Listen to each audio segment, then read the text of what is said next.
Okay, hey guys, Keon here. And so I've been implementing a port of Phantasy Star Zero to Godot. Why I started doing this, I have no idea, but I'm doing it, and it's a thing. So the scope of these videos is going to be to run through the quest to kind of sanity check them, and then make sure they're looking good, look for problems, and then hopefully as I go on, we'll keep identifying problems and bugs and fixing them, and maybe by the end of running through all the quests, the game will be, I think, ready for alpha. And what I mean in the sense of alpha is like technically you can run through the game. It might not be great, but you can technically do it. And from there, once in alpha state, we'll be focusing more on getting the systems better. But in terms of priority, I think PSO and by extension PSE really focuses on the quest system, and I want to get the quest system first before diving into other like combat systems more deeply. So basically get the structure and then fill in from there is the approach I'm going for. So here's the title screen, and here is the character create screen. So there's still a lot of jank in terms of I'm going to be using the term jank a lot. So I don't know if kind of probably not a good idea to start a drinking game for every time I say the word jank. But I tried to get a layout for a placeholder of basically PSD mixed with PSO style in terms of the character creator. So we have the character portraits that light up and focus on the character. And thank you to Rosaline who helped provide these portraits, because I was not able to find them on the internet. So massive thank you to Rosaline for that. And probably other things are coming up too. So let's start with, let's just go with the good old classic humor. And we can change the head type, we can change the hair color, we can change the costume color, and we can change the skin tone. And I think for some of the characters, the way this works on the back end or underneath is the game is just swapping out textures, and it just has like 54 textures or something like that of whatever the combination of these are for the hair, the color. So all this, potentially we could add more with swapping out textures. That's not a huge priority now, but so yeah, let's go with this, and let's call this little dude Keon. And once you create your character, I think one of the first changes is going to immediately start up. So you might be wondering like, oh my, what is going on here? Is this Pioneer 2? The answer is not. These are placeholder assets that I grabbed from PSO, and so this is actually the mayor. I've been calling him the principal just because I think principal is kind of better than mayor. Maybe even guildmaster might be better than mayor, but we'll kind of see what we want to do with Dairon. So Dairon's going to need to get his own model eventually, but new recruit, welcome to the Hunters Guild. Your job is simple: take missions, don't die. The guild counter's down the hall. Talk to them when you're ready. So this is one of the changes I wanted to make in PS0 is make PS0 in the style of PSO. So rather than you just being Kai and Cerisa's lackey, Kai is more of a Rico character. He's the actual main character, and then you are basically just a no-name hunter, just starting off. So it's not like, hi hero, what's up hero, how are you doing hero? Like you're not preordained for greatness. Like you have to earn the greatness, and that was one thing that I really loved about PSO, and one of the adaptive storytelling that I wanted to apply to Phantasy Star Zero, as long as we're remaking it in widescreen with a bunch of other affordances. So we are now here in the cistern, or whatever this building is, inside the main lobby of Phantasy Star Zero, and you might notice that it's kind of dark. So for Phantasy Star Zero, all of the assets and stages have baked-in lighting with textures. So the game doesn't have any dynamic lighting because it's on the DS, and that would not be the best use of system resources. So what I've done here is this is just a proof of concept to make sure lighting works. We could potentially do some other kind of like blue lighting on the side. I think the textures need to move to get the water effects and stuff like that. But this is basically just a test to see if dynamic lighting works. And And the characters over here, there's no collision, but the characters over here, I think they also have basic shaders, which is why they kind of pop out and ignore lighting. So there's still improvements to be made over here. And then we can go out to the city, and I think here is some clampy textures that aren't working. But other than that, most of the textures. So the game uses a ton of repeating textures, and just putting the game as is causes Godot a lot of pain. And you might be noticing that there's a lot of stuff that just looks like it's missing. This is the original game art, and so basically what happens is the game only shows you. Yeah, I think it even might be more of a top-down angle. The game only shows you this area from a very specific angle, and anytime you do anything from the other angle, like everything is cold. So I mean, like the back of this doesn't have a back. Nothing has a back of anything in here. So if you walk around outside. Outside of what the game wants to show you, everything just kind of disappears and goes crazy pretty quickly. But it's still fun to be able to kind of walk around and see these areas that you're not supposed to. But I really, so I'm trying to get it so that we can have edit this to have backs for some of these. And so hopefully in a future update, we'll be able to look around more in Dairon City. And then just for completeness, let's go ahead and just say, let's enter the underground. So we have the photon collector over here, and spoilers, since this is shop, I'm not going to go too much into this. That's going to be another change. I'll probably rant about in a different in another video, but I think for now, just going through the quests is good enough. And then we have the shops, so you can buy items and you can buy weapons. And there's more rants waiting there, so I'm gonna skip this for now. Let's just focus on the first mission, because there's a lot of stuff that I could get caught up about talking, and there'll be more time to talk. So here's gonna be one of the first changes that you see. So when you go to the guild counter, these are gonna have to unlock at some point. For now, in the alpha stage, the question is, do they work, and can you get from the front to the end? And so I'm not gating anything in terms of can you see them or not? And here's our first change. So the guild counter receptionist actually tells you that, hey, go to the principal's office, and we're going to go to the principal's office to get our briefing. So Kai, thank you for the mission. We've got report something about this. Kai, probably just meteorite. Can I sit this one out? It seems like it could be something bigger. That's why we're sending you to investigate. So what's with the run? This one just signed up. I was hoping you could show him the ropes. Great, Aaron's babysitting. Why am I stuck with the kid? We're short on manpower. The kid slows you down, just leave him behind.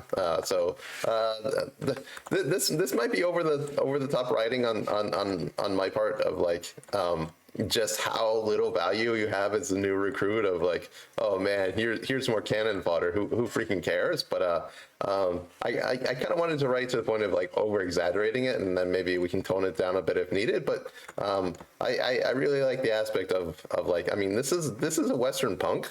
I mean, Phantasy Star Zero is like kind of more of like a Western and Western punk, and people with not a lot of resources like really trying to scrape by. So it kind of makes sense to me that you would have like, saloons, and people would be like, short tempers and fighting each other, stealing things. Like I kind of want to write the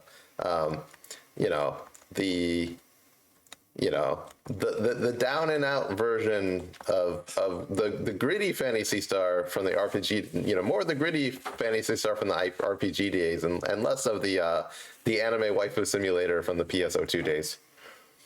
All right, so let's go ahead and switch over so we can go down to the field, and let's go ahead and jump in the valley. So here we have Kai following us, and Kai is probably going to slide around and run and catch up to us, and then stop and then slide around again. So this is just a basic NPC can follow you, and it looks somewhat okay, but it's not great. So that's been implemented. And then also I think there is a dialogue trigger here. So dialogue triggers are kind of working for NPCs to be able to talk to you in mission without having to stop. And so, okay. Combat has not been tuned at all.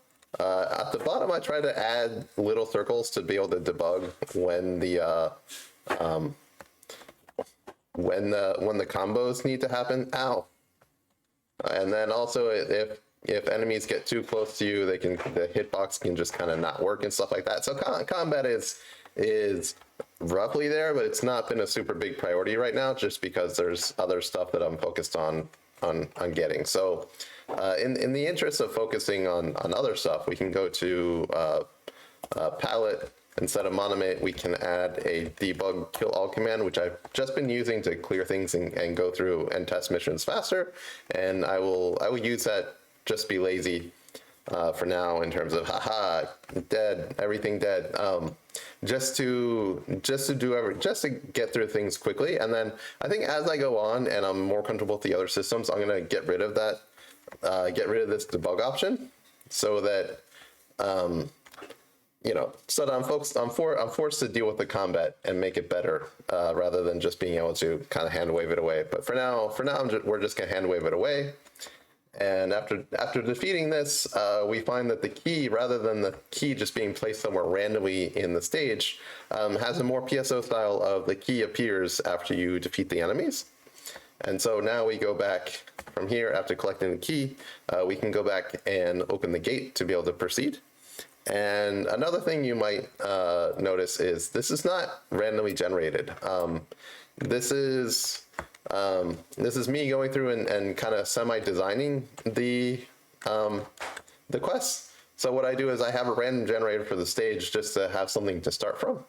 And then from there, I go through and place all the enemies of where they need to spawn, and all the boxes, and which rooms lead to where, and I can edit the rooms. And so rather than just kind of having absolutely everything be randomly generated and more roguelike like the original PS0 was, this lets you have a little bit more puzzles in terms of where do you put the where do you put the fences, where do you put the gates, what experience do you specifically want to have for the player. And right now I'm focusing more on the handcrafted tailor-made design approach, rather than just throwing random elements in there. So I think random elements could be used to enhance the game later on, but for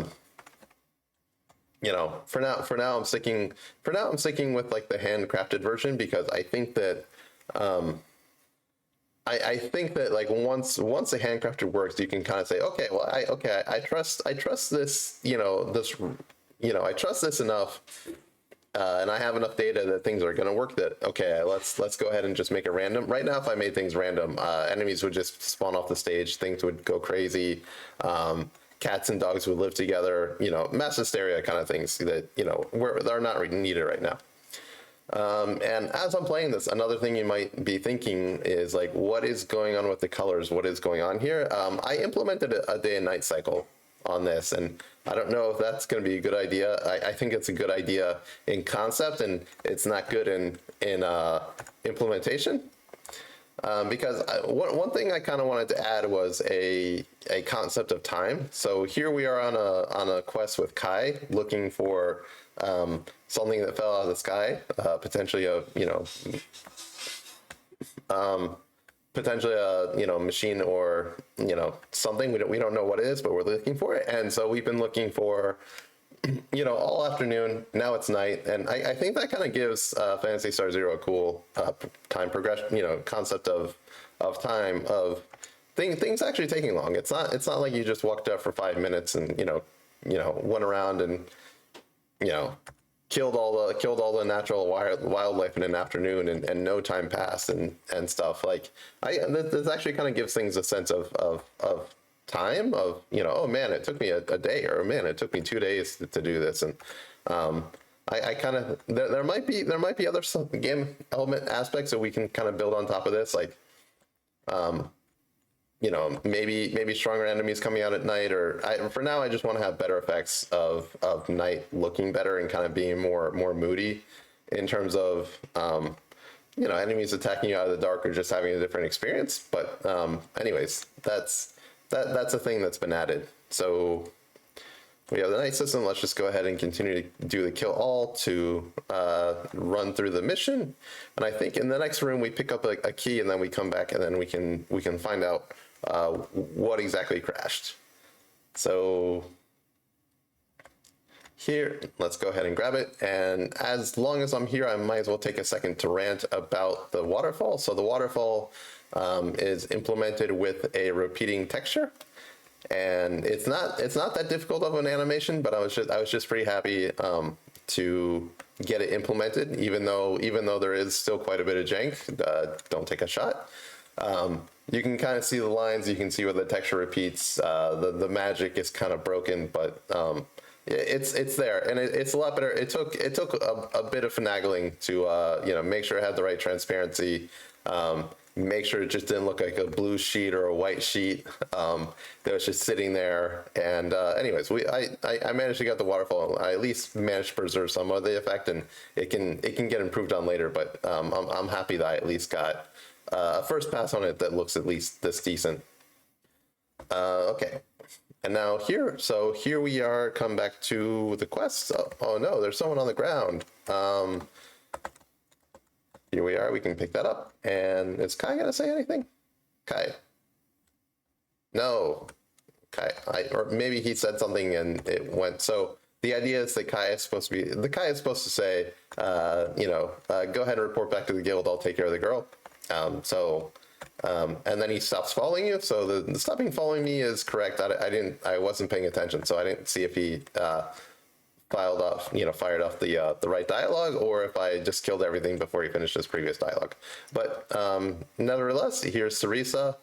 She's on the ground. She crash landed from the moon, and this is the bike asset. It's called a bike in the PSO assets.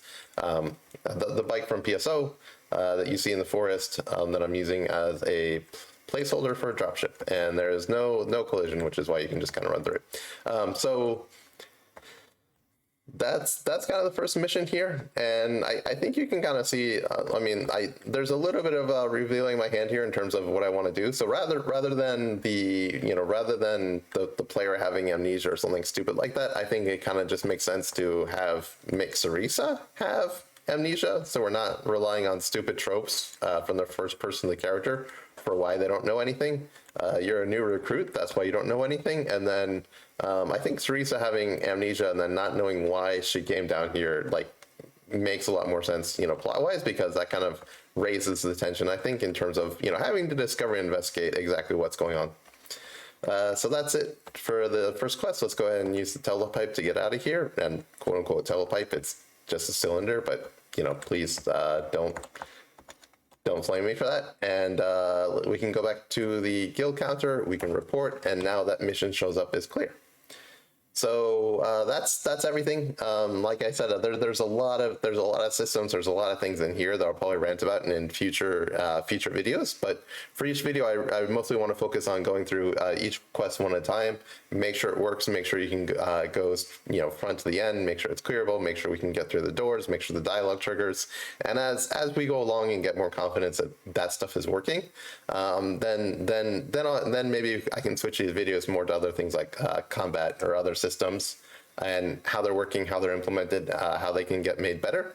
But for right now, this is mission 1. This is Phantasy Star Zero remake in Godot, and thanks for watching. Let me know if you have any comments on things could get better, what your opinions are. This is in super early release, so I'm releasing all the builds in GitHub as I do it. So if you just want to go to GitHub and download the latest build, give it a try, say it sucks, come back here, tell me what sucks, then we can go ahead and continue to improve it. But this is still, it's taken a couple months, but it's still fairly early work in progress. And so, yeah, just have fun with it. And I'll see you guys in the next video.